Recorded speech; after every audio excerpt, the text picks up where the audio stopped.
The private information of 72,000 people who took part in COVID-19 contact tracing in Pennsylvania has been compromised, including exposure status, phone number, and sexual orientation. Atlanta-based Inside Global was paid to conduct the contact tracing. The Pennsylvania State Health Department says the company's employees disregarded security protocols. The at-risk information does not include social security numbers or bank information. Insight Global has hired a third-party specialist to investigate.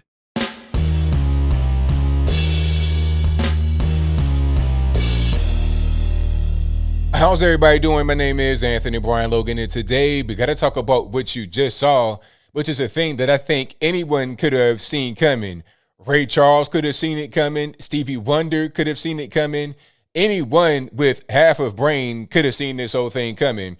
I predicted this happening in my previous video about the vaccine passport. I'm like, okay, if they're going to have a vaccine passport where your name, date of birth, address, your vaccination status, your virus status, positive, negative, if that's on the app and it can be hacked, compromised, or whatever, that's going to be very dangerous. HIPAA violation, all kind of stuff. And this is exactly what I predicted. Now, before I get into the vaccine passport specifically, let's back up a little bit to speak about this particular incident here. Now, in Pennsylvania, Philadelphia, whatever, state of Pennsylvania, 72,000 people's private information was compromised, meaning it could be out there on the internet right now. It could just be compromised, meaning maybe it'll get to the internet. Either way it goes, the data of all those people is not secure. Okay, your social's not out there, thank God, because that could be an identity theft type situation. You could be having people putting credit cards in your name, but that's a different story. I digress. But your name is out there, your phone number is out there. For some reason, your sexual orientation is out there. Is it an HIV app? I don't know, but I digress. The point is that all the data has been compromised. Your vaccination status, possibly your virus status, all that's out there. This is HIPAA violation, and it was like that even before the data breach, in my humble opinion, because according to HIPAA, your personal information just shouldn't be out there available to anybody to see. And apparently, even before the data breach, it was because they said that employees were not following the proper protocol. So the employees probably had access to your information. It's not fully encrypted, because if it was, then it wouldn't be a data breach. And if I'm wrong about that, let me know in the comments. But apparently, straight from the beginning, this was not a thing that was secure. It's not secure now, and now the data is out there. All right. Maybe, just maybe, if I have the vaccine or the virus, I might not want everybody to know, but here we are. Now, I got to back up a little bit before we get to the vaccine passport, because that's the biggest thing that is of a concern to me, because that might be a federal regulation or state-to-state regulation to get on the airplane, to get on an Uber ride or whatever. But the COVID tracking thing was, so if you're in a place where somebody might have had the virus, you would get a notification, right? So if they got the app, you have the app, you're in a certain place, they're in a certain place, they may track it by GPS or whatever. And if one person pops up a week later as having had the virus at a particular point, then you will get an alert saying, hey, you may have been exposed to the virus because this guy popped up a week later positive. So you may want to self-quarantine. You may want to go get tested yourself. That's the whole thing about this contact tracing app that they were doing. And right away, they had problems. The same thing with the vaccine passport, because you're going to have people's personal information on it. It could be, it could be dangerous. It could be exposed. It could be leaked to the internets. And here we are. Now, some may want to call me and other guys that thought about things like this conspiracy theorists, tinfoil hat wearers. But are we? Are we that? Or are we just looking at the reality of what's going on here and saying, hey, this is not really safe. This does not really seem too secure. We see what's going on now, that it was not secure, that it was not safe. And the same thing would be the case for the vaccine passport.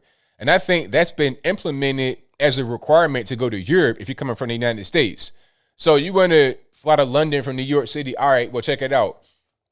We need that vaccine passport to say that you have gotten the vaccine, whether that be Pfizer, Moderna, Johnson & Johnson, or whatever, which, before I even get deep into that whole thing is dumb to say you got to have the vaccine, because the vaccine does not prevent catching the virus or spreading it.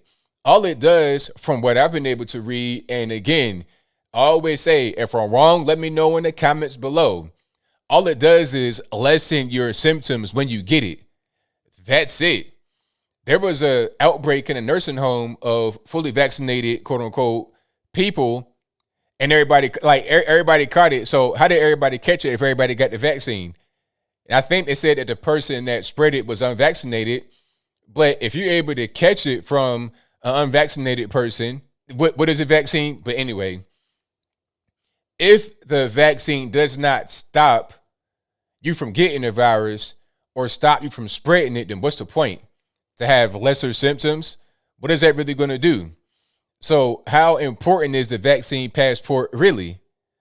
Again, I'm no doctor. I'm no Anthony Fauci, the guy that said don't wear a mask, and then a week later said wear a mask is very important. I'm no Anthony Fauci, so maybe I'm wrong. But you got to have the vaccine passport to go to Europe from the United States.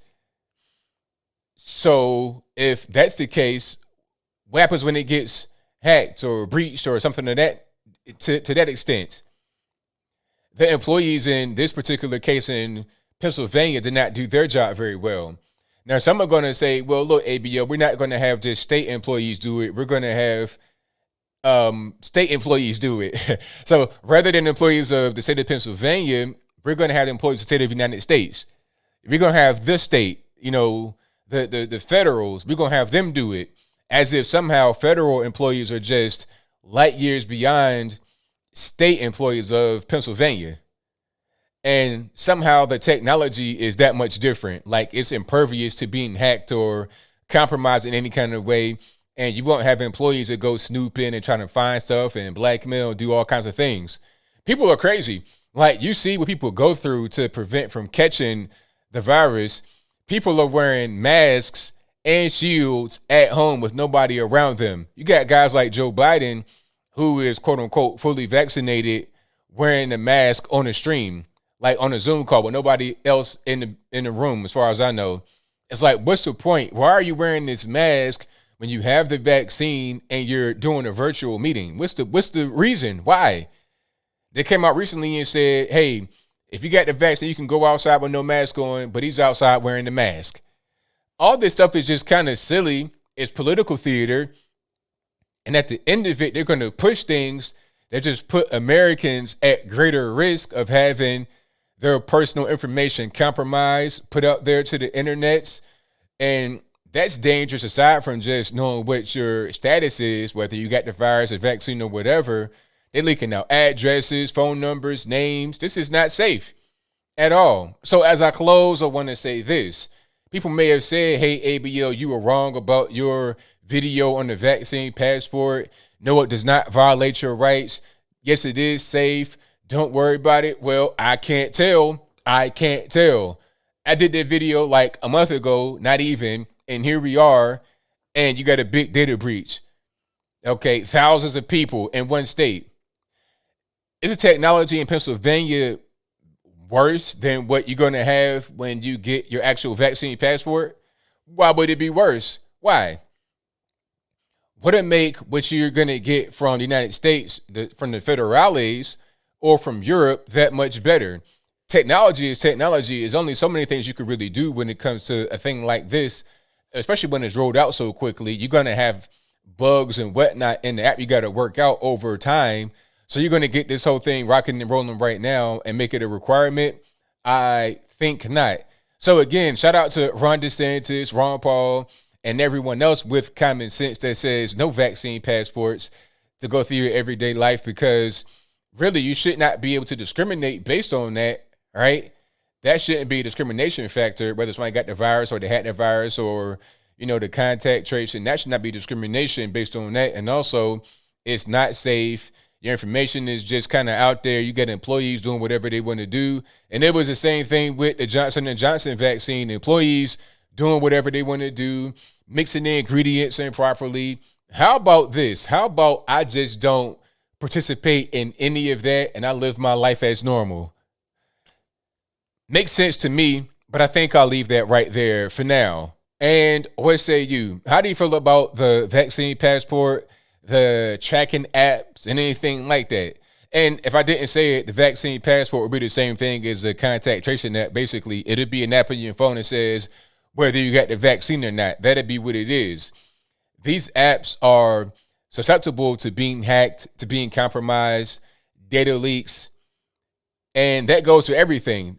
They even hack Facebook. So why would they not be able to hack this app that gets developed in 2 months?